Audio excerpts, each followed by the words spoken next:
ಸುದ್ದಿ ಸ್ಫೋಟ ನಂಬರ್ 1 ಏನು ಅಂತ ನೋಡೋಣ.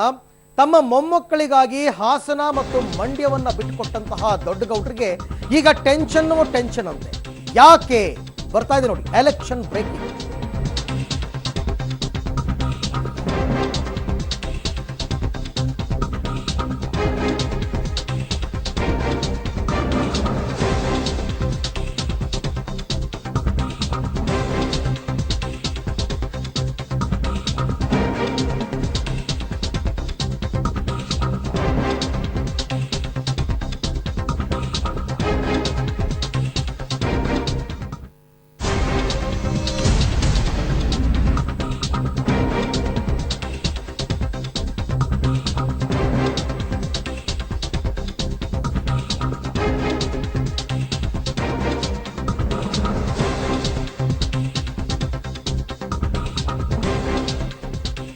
ಎಚ್.ಡಿ. ದೇವೇಗೌಡರ ಕರ್ಮಭೂಮಿ ಹಾಸನವನ್ನ ತಮ್ಮ ಮೊಮ್ಮಗ ಪ್ರಜ್ವಲ್ ರೇವಣ್ಣಗೆ ಈಗಾಗಲೇ ದೇವೇಗೌಡರು ಬಿಟ್ಟುಕೊಟ್ಟಿದ್ದಾರೆ.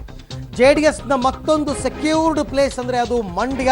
ಅದನ್ನ ಮತ್ತೊಬ್ಬ ಮೊಮ್ಮಗ ನಿಖಿಲ್ ಕುಮಾರಸ್ವಾಮಿಗೆ ಬಿಟ್ಟುಕೊಟ್ಟಿದ್ದಾರೆ. ಆದರೆ ದೇವೇಗೌಡರು ಯಾವ ಕ್ಷೇತ್ರದಲ್ಲಿ ಸ್ಪರ್ಧೆ ಮಾಡ್ತಾರೆ ಅಂತಕ್ಕಂಥದ್ದೇ ಈಗ ಇರತಕ್ಕಂಥ ಟೆನ್ಷನ್. ಕಿರಿ ಮೊಮ್ಮಗನಿಗೆ ಮಂಡ್ಯ, ಹಿರಿ ಮೊಮ್ಮಗನಿಗೆ ಹಾಸನವನ್ನ ಕೊಟ್ಟ ಅಜ್ಜನಿಂದ ಈಗ ಕ್ಷೇತ್ರದ ಹುಡುಕಾಟ ನಡೀತಾ ಇದೆ. ಗೌಡ್ರು ಮೈಸೂರಿನಿಂದ ನಿಲ್ಲೋದಕ್ಕೆ ಆಸಕ್ತರಾಗಿದ್ರು, ಆದರೆ ಮೈಸೂರನ್ನ ಕಾಂಗ್ರೆಸ್ ಜೆಡಿಎಸ್ಗೆ ಬಿಟ್ಟುಕೊಡ್ಲಿಲ್ಲ. ಇನ್ನು ಉಳ್ಕೊಂಡಿರ್ತಕ್ಕಂಥದ್ದು ಬೆಂಗಳೂರು ಉತ್ತರ ಮತ್ತು ತುಮಕೂರು. ಈ ಎರಡು ಕ್ಷೇತ್ರಗಳಲ್ಲಿ ಎಲ್ಲಿ ನಿಲ್ತಾರೆ, ಎಲ್ಲಿ ನಿಲ್ಲಬೇಕು ಅಂತಕ್ಕಂಥದ್ರ ಬಗ್ಗೆ ದೊಡ್ಡಗೌಡರಿಗೆ ಗೊಂದಲ ಶುರುವಾಗಿದೆ. ಬೆಂಗಳೂರು ಉತ್ತರದಲ್ಲಿ ಗೌಡರ ಗೆಲುವು ಅಷ್ಟೊಂದು ಸುಲಭವಾಗಿಲ್ಲ ಅನ್ನುವಂತಹ ಒಂದು ಆತಂಕ ಇದೆ. ಈಗಾಗಲೇ ಗುಪ್ತಚರ ವರದಿಯನ್ನು ಕೂಡ ಕೇಳಲಾಗಿದೆ.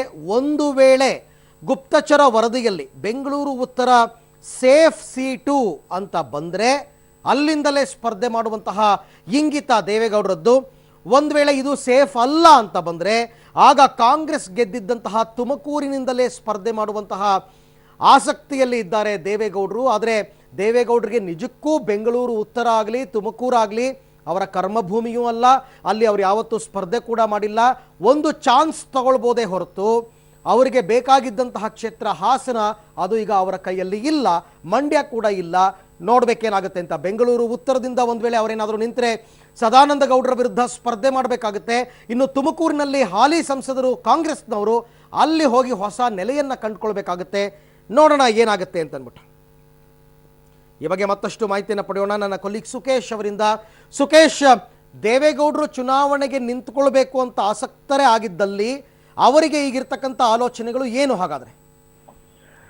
ಅರವಿಂದ್, ಏನು ಅವರು ತಮ್ಮ ಹಾಸನ ಕ್ಷೇತ್ರವನ್ನ ಕಳೆದ 50-60 ವರ್ಷಗಳಿಂದ ತಮ್ಮ ಕಾರ್ಯಕ್ಷೇತ್ರವಾಗಿಸಿಕೊಂಡಂತ ಹಾಸನವನ್ನ ತಮ್ಮ ಮೊಮ್ಮಗನಿಗೆ ಬಿಟ್ಟುಕೊಟ್ಟ ನಂತರದಲ್ಲಿ ಬೆಂಗಳೂರು ಉತ್ತರ ಅಥವಾ ತುಮಕೂರಿನಿಂದ ಸ್ಪರ್ಧೆ ಮಾಡಬಹುದು ಅನ್ನುವಂಥದ್ದು ರಾಜಕೀಯ ವಲಯದಲ್ಲಿ ಕೇಳಿ ಬರ್ತಾ ಇರುವಂತದ್ದು. ವಿಶೇಷವಾಗಿ ಬೆಂಗಳೂರು ಉತ್ತರ ಲೋಕಸಭಾ ಕ್ಷೇತ್ರದಿಂದ ದೇವೇಗೌಡರು ಸ್ಪರ್ಧೆ ಮಾಡ್ತಾರೆ ಅನ್ನುವಂಥದ್ದು. ಆದ್ರೆ ಈ ಮೆಟ್ರೋಪಾಲಿಟನ್ ಸಿಟಿಯ ಜನರ ಮನಸ್ಥಿತಿ ಏನಿದೆ ಅನ್ನೋದನ್ನ ತಿಳಿದುಕೊಳ್ಳಿಕ್ಕಾಗಿ ಈಗ ಸಾಕಷ್ಟು ವರದಿಗಳನ್ನ ಸಂಗ್ರಹಿಸ್ತಾ ಇದ್ದಾರೆ ಅಂತ. ವಿಶೇಷವಾಗಿ ಗುಪ್ತಚರ ಇಲಾಖೆ ವರದಿಯನ್ನು ಕೂಡ ಆಧರಿಸಿ ತೀರ್ಮಾನವನ್ನು ಕೈಗೊಳ್ಳಬೇಕನ್ನುವಂತ ನಿಟ್ಟಿನಲ್ಲಿ ಆ ಪ್ರಯತ್ನಗಳು ನಡೀತಾ ಇರುವಂತದ್ದು. ಏನಾದ್ರೂ ಇಲ್ಲಿನ ಸ್ಪರ್ಧೆ ಕಠಿಣವಾಗುತ್ತೆ ಅಂತ ಅನಿಸಿದ್ರೆ ಮಾತ್ರ ಕೊನೆಯ ಗಳಿಗೆಯಲ್ಲಿ ಅವರು ಕಲ್ಪವೃಕ್ಷ ನಗರಿಗೆ ಶಿಫ್ಟ್ ಆಗುವಂತ ಸಾಧ್ಯತೆ ಇದೆ. ತುಮಕೂರಿನಿಂದ ಸ್ಪರ್ಧೆ ಮಾಡುವಂತ ಸಾಧ್ಯತೆ ಕೂಡ ತಳ್ಳಿ ಹಾಕುವಂತಿಲ್ಲ. ಹಾಗಾಗಿ ತುಮಕೂರು ಮತ್ತು ಬೆಂಗಳೂರು ಉತ್ತರಕ್ಕೆ ಅಭ್ಯರ್ಥಿ ಯಾರು ಅನ್ನುವಂಥದ್ದನ್ನ ಇದುವರೆಗೂ ಜೆಡಿಎಸ್ ಘೋಷಣೆ ಮಾಡಿಲ್ಲ. ಎರಡೂ ಆಪ್ಷನ್ ಅನ್ನ ದೇವೇಗೌಡರು ಇಟ್ಕೊಂಡು ಅವರಿಗೆ ಅನುಕೂಲ ಆದಂತ ಕ್ಷೇತ್ರವನ್ನು ಹೊರತುಪಡಿಸಿ ಮತ್ತೊಂದು ಕ್ಷೇತ್ರಕ್ಕೆ ಬೇರೆ ಅಭ್ಯರ್ಥಿಯನ್ನು ಹಾಕುವಂತ ಸಾಧ್ಯತೆ ಇದೆ. ಅರವಿಂದ್, ಬೆಂಗಳೂರು ಉತ್ತರದಲ್ಲಿ ಏನ್ ತೊಂದರೆ ಇದೆ, ಏನ್ ಕಂಟಕಗಳು ಎದುರಾಗಬಹುದು ಅಂತಕ್ಕಂಥದ್ದು ದೇವೇಗೌಡರ ಯೋಚನೆ ಸುಕೇಶ್? ಮೈತ್ರಿ ಇರಬಹುದು, ದೋಸ್ತಿಗಳು ಸೇರಿ ಚುನಾವಣೆಯನ್ನು ಎದುರಿಸ್ತಾ ಇರಬಹುದು. ಆದ್ರೆ ಬೆಂಗಳೂರಿನಲ್ಲಿ ಇರ್ತಕ್ಕಂಥ 8 ವಿಧಾನಸಭಾ ಕ್ಷೇತ್ರಗಳು ಅಂದ್ರೆ ಬೆಂಗಳೂರು ಉತ್ತರ ವ್ಯಾಪ್ತಿಯಲ್ಲಿ ಬರ್ತಕ್ಕಂಥ 8 ವಿಧಾನಸಭಾ ಕ್ಷೇತ್ರಗಳಲ್ಲಿ ಜೆಡಿಎಸ್ ನ ಶಾಸಕರು ಇರುವಂತದ್ದು ಕೇವಲ 2 ಕ್ಷೇತ್ರಗಳಲ್ಲಿ ಮಾತ್ರ. ಒಂದು ಕ್ಷೇತ್ರದಲ್ಲಿ ಬಿಜೆಪಿಯ ಶಾಸಕರಿದ್ದಾರೆ, ಉಳಿದ 5 ಕಡೆ ಕಾಂಗ್ರೆಸ್ನ ಶಾಸಕರುಗಳಿದ್ದಾರೆ. ಆದ್ರೆ ಜೆಡಿಎಸ್ಗೆ ಪ್ರಬಲವಾದ ನೆಲೆ ಅನ್ನುವಂಥದ್ದು ಇಲ್ಲಿ ಇಲ್ಲ ಹೇಳಿಕೊಳ್ಳುವಂಥದ್ದು 2 ಕ್ಷೇತ್ರವನ್ನು ಹೊರತುಪಡಿಸಿದ್ರೆ.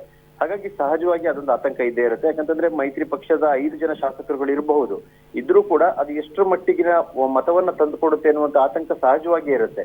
ಆದ್ರೆ ದೇವೇಗೌಡರ ಹಿರಿತನ, ಮಾಜಿ ಪ್ರಧಾನಿ ಇವೆಲ್ಲವನ್ನು ನೋಡಿ 5 ಶಾಸಕರುಗಳು ಕೂಡ ಸಾಕಷ್ಟು ಶ್ರಮ ವಹಿಸಿದ್ರೆ ಗೆಲುವಿನ ಕಷ್ಟ ಆಗ್ಲಿಕ್ಕಿಲ್ಲ. ಆದ್ರೆ ಸಹಜವಾಗಿ ಪಕ್ಷಕ್ಕೆ ಅದರದೇ ಆದ ಅಸ್ತಿತ್ವ ಇಲ್ಲದ ಕ್ಷೇತ್ರದಲ್ಲಿ ಚುನಾವಣೆ ಎದುರಿಸುವಾಗ ಇಂತಹ ಆತಂಕಗಳು ಇದ್ದೇ ಇರುತ್ತೆ. Okay Sukesh, thank you. ತಮ್ಮೆಲ್ಲ ಮಾಹಿತಿಗಾಗಿ ಧನ್ಯವಾದ.